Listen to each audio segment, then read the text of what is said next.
MxM. I have a very simple show configured with a timeline that sets the fountain pump speed to various values as the timeline progresses. I have some buttons on a user screen that activate the timeline. You'll see that the pump speed is changing when it hits those cues, and then it resets when the show stops. And if I stop the show, it stops the timeline and it resets the fountain pump speed to 0. Very simple show. But what we are going to do is add in some event logging so that the user can see what's going on in the project over time. So I'm going to use the MxM EventLog.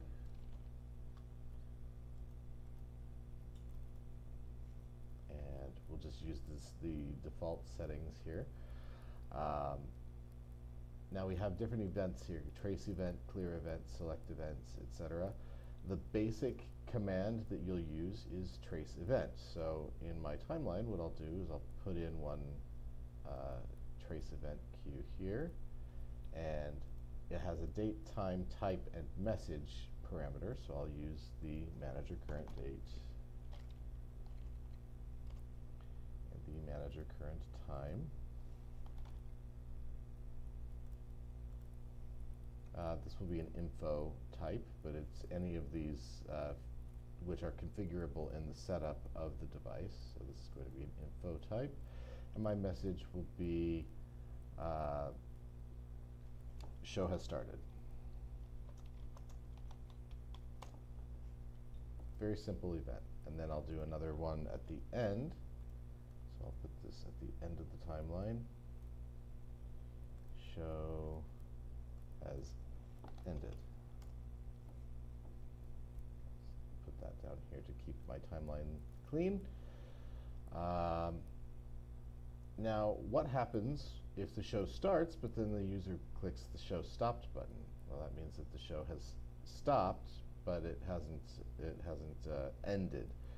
So in that case, we want to make a note that the user has created that. So if I edit the task that's started by this, which is just stopping the task, I can also put in a trace event here, and maybe we'll make this an alarm type.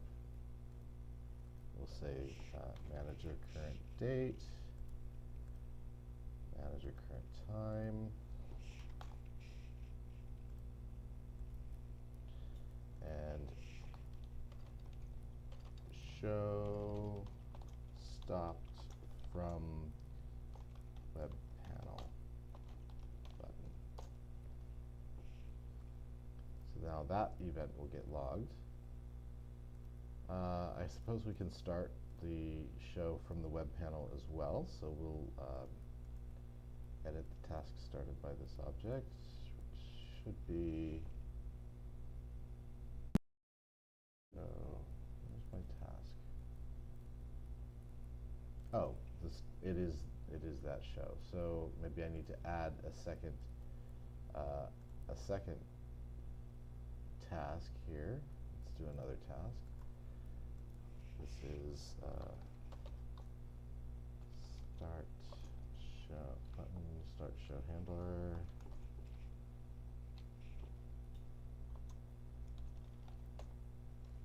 Logging. So this is also going to be triggered when that button is pressed. So now I can edit the start show logging. I created that as a timeline. I should not have done that. So get rid of this.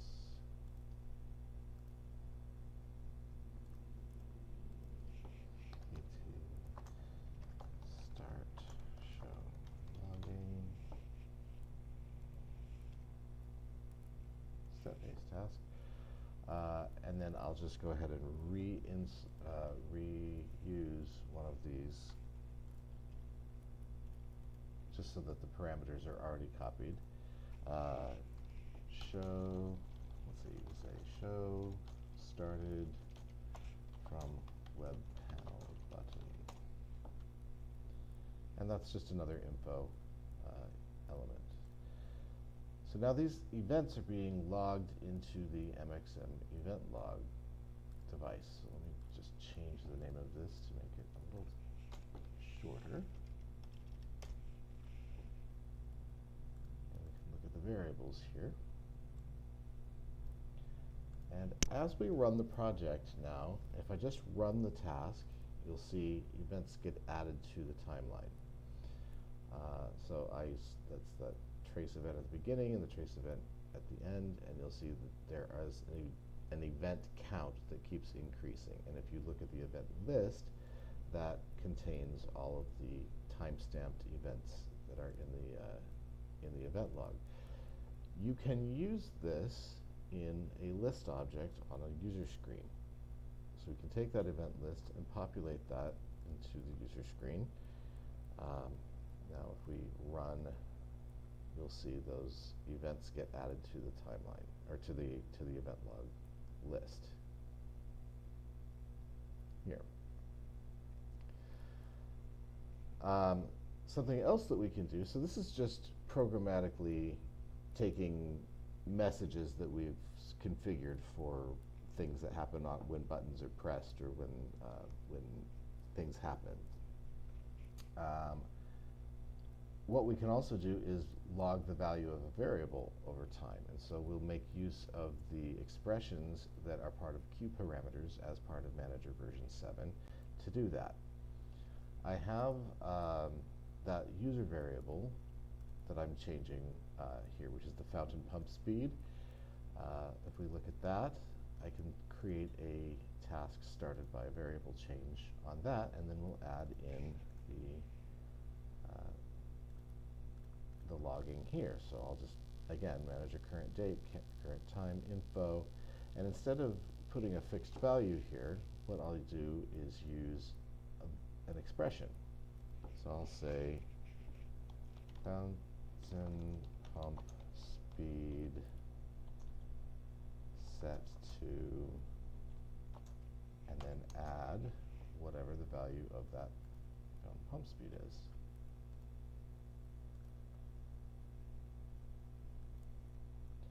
So now that expression will be evaluated when this task executes as part of this task. The task gets triggered whenever the fountain pump speed changes. So if we run this, start show, you'll see the fountain pump speed has been set, fountain pump speed is set, fountain pump speed is set, the show ends.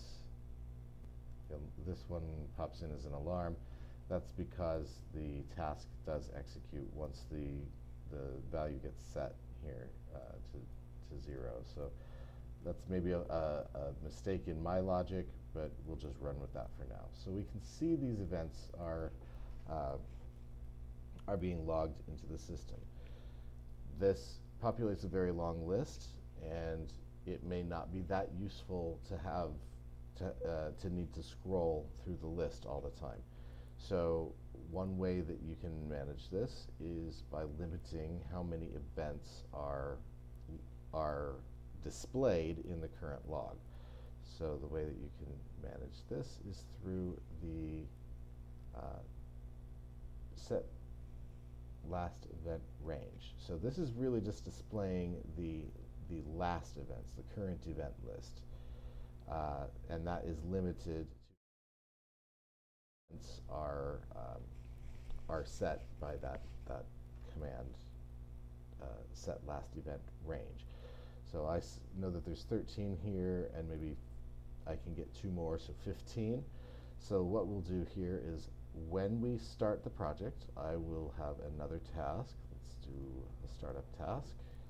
That one start up, and that one will be triggered when the project starts, and it will set the last event range to 15 events. That will limit how many events get populated into this last event. The events themselves are being stored in a file on the disk. So even though they fall off this current event list, they're still there, and you'll be able to access them using using the select events and select and export events commands later. So if we run this, you'll see that we've now started the show and things are progressing, but we don't actually have a list that's longer. It just keeps filtering off the top. So we now have the list of the last few events that have occurred, but we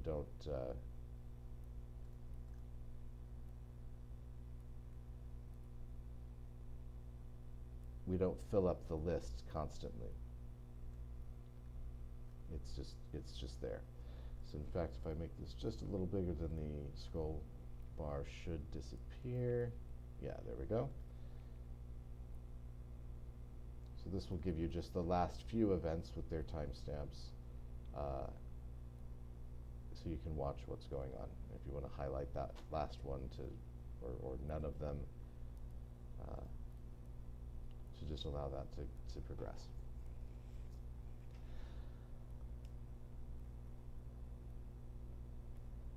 And if I were to stop the show, show stop from web panel button, fountain pump speed set to 0.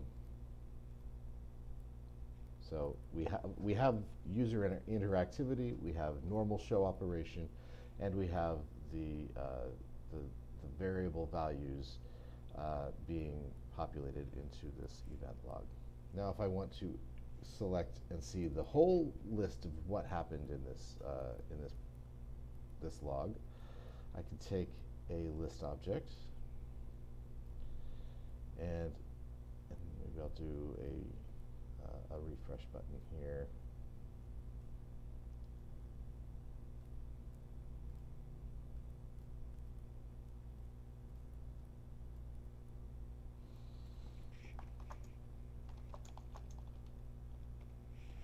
Show all logs.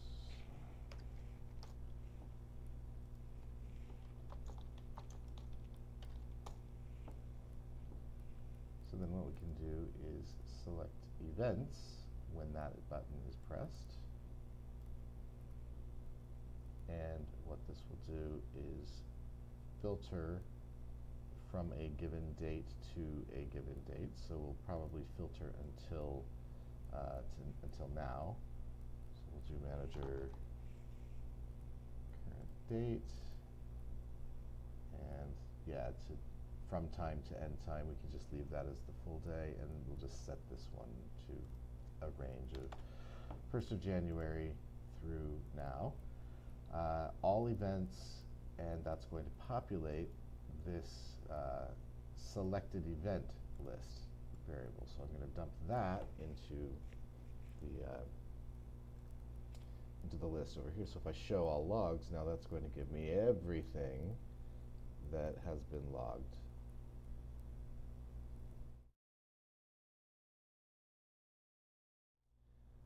Or at least in that filtered range. So then if you wanted to set up filters on your web panel for which day you want to view the logs for, that's possible as well. And then you use those variables in the select events command. You would use variables for whatever your day that you want to view would be in your from date and to date.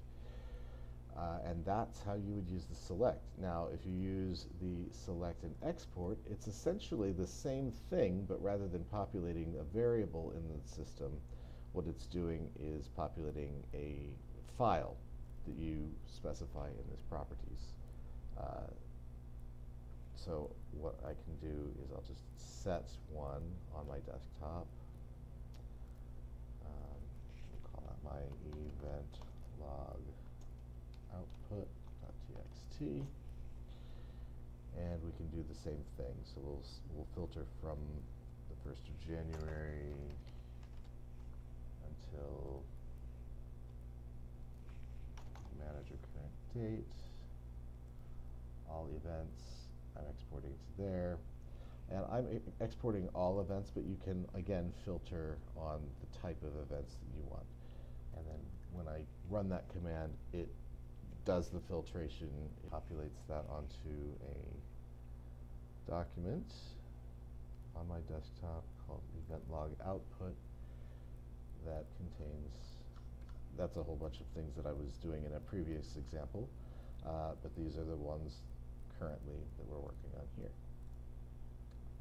And that is, that's what the select and export events does. You can then clear events.